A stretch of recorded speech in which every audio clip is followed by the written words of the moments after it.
지난 26일 정부 전산 시스템과 데이터베이스를 관리하는 국가정보자원관리원에 발생한 화재. 이로 인해 640여 개 정부 업무 시스템이 마비되는 초유의 사태가 벌어졌습니다. 이재명 대통령이 이와 관련해 긴급 비상대책회의를 직접 주재했습니다. 이 대통령은 먼저 국민 불편 최소화에 모든 역량을 집중할 것을 지시했습니다. 특히 금융과 택배, 교통 등 국민 생활과 밀접한 분야에서 피해가 발생하지 않도록 민간과의 협력도 당부했습니다.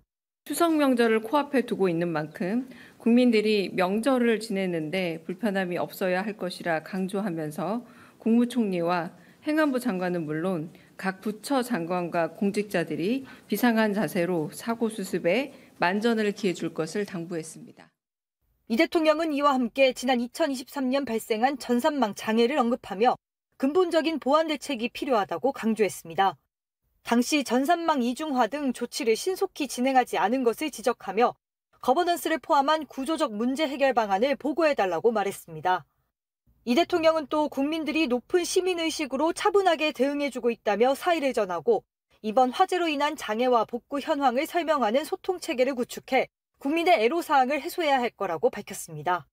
이 대통령은 앞서 유엔 총회 참석 후 귀국해 밤새 화재와 관련한 대응 체계를 보고받고 대응 상황을 점검했다고 대통령실은 전했습니다.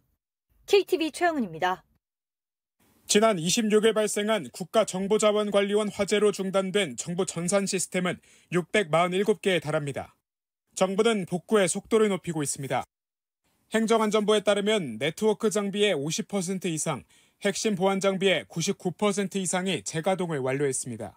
오늘 중으로 647개 서비스 중 551개 서비스를 순차적으로 재가동하여 서비스 작동 여부를 확인할 수 있을 것으로 판단됩니다. 정부는 시스템 정상 작동 전까지 대책 사항을 안내했습니다.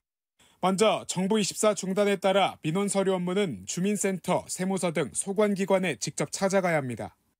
다만 주민등록등본은 법원 전자가족관계 등록 시스템 사이트, 운전경력증명서는 경찰청 교통민원24 사이트에서 발급할 수 있습니다. 중단됐던 모바일 신분증은 신규 발급 등 일부 기능을 제외하고 정상 운영되고 있습니다. 네이버 등 민간 앱을 통해 발급받은 경우 금융거래 관련 제출 기능을 모두 사용할 수 있습니다. 부동산 거래관리 시스템 중단으로 인터넷을 통한 매매, 임대차 계약 신고가 불가능한 상황. 국토교통부는 지연된 계약 신고에 대해 과태료를 부과하지 않을 계획이라고 밝혔습니다. 이어 거래 신고가 필요하면 29일부터 지방자치단체 기관을 방문해달라고 전했습니다. 경찰청은 교통범칙금 납부 시스템이 중단됨에 따라 과태료 납부 기한을 연장할 방침입니다. 우체국 서버 마비로 우편물 접수 배송 처리도 지연 중입니다. 하지만 민간 택배사의 물류 수송은 문제없습니다. 우정사업본부는 복구 시점 예상은 어렵지만 서비스 정상 작동 여부를 확인하는 테스트를 시작했다고 밝혔습니다. KTV 조태영입니다. 지난 26일 국회 본회의를 통과한 정부조직법 개정안에 따라 통계청이 다음 달 1일 공식 출범하는 국가데이터처로 확대 개편됩니다. 경제부처 산하 외청이었던 통계청을 35년 만에 독립된 기구로 확대 개편하는 게 핵심입니다. 인공지능 시대의 통계 및 공공, 민간 데이터를 아우르는 범정부 데이터 거버넌스를 확립하여 각종 통계와 데이터 연계 활용 기능을 강화하겠습니다. 현재 공공 데이터는 행정안전부, 개인정보보호위원회, 민간 데이터는 과학기술정보통신부 등이 나눠 관리해왔습니다. 현행 체계에서도 일부 성과는 있었지만 AI 기반 데이터 활용에서는 구조적 한계가 드러났습니다. 공공 데이터의 경우 AI가 통계 데이터에 접근하지 못해 활용성이 떨어지고 민간 데이터는 품질 문제로 AI 활용에 제약이 있다는 겁니다. 국가데이터처는 이런 문제를 해결하기 위해 AI 시대에 걸맞은 고품질 데이터를 만들 계획입니다. 데이터 간 연계와 활용이 활발해지면 국가 경제에 대한 정확한 진단과 새로운 국가 통계 개발도 이뤄질 것으로 기대됩니다. AI가 데이터를 해석 추론할 수 있는 AI 친화적 메타데이터 구축에도 나섭니다. 현재 공식 통계 자료는 일반표 등 사람이 읽고 이해할 수 있는 형태로 작성되는데 AI가 접근하기 어려웠던 문제를 개선한다는 계획입니다.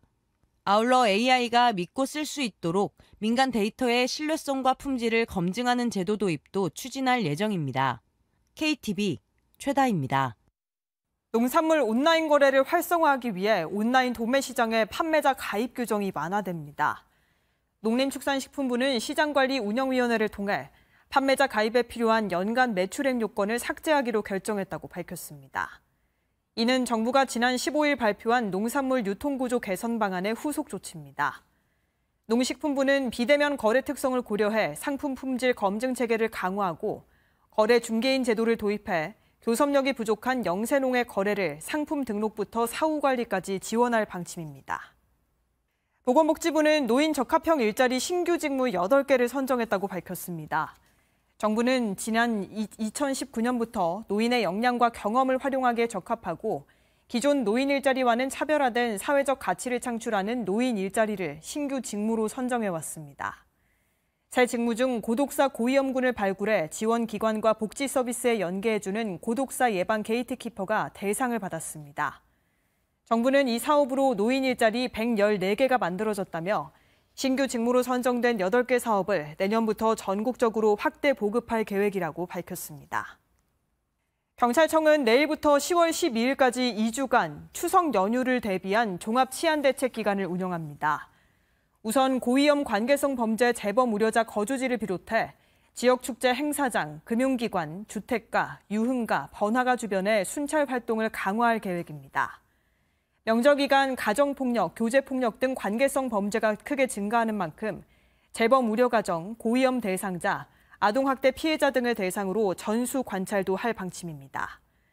음주로 인한 주치폭력에 대해서는 필요한 경우 공공장소 흉기소지죄를 적극 적용해 엄정 대응하고 강도, 절도 범죄는 피해 규모와 상관없이 신속 조치한다고 밝혔습니다.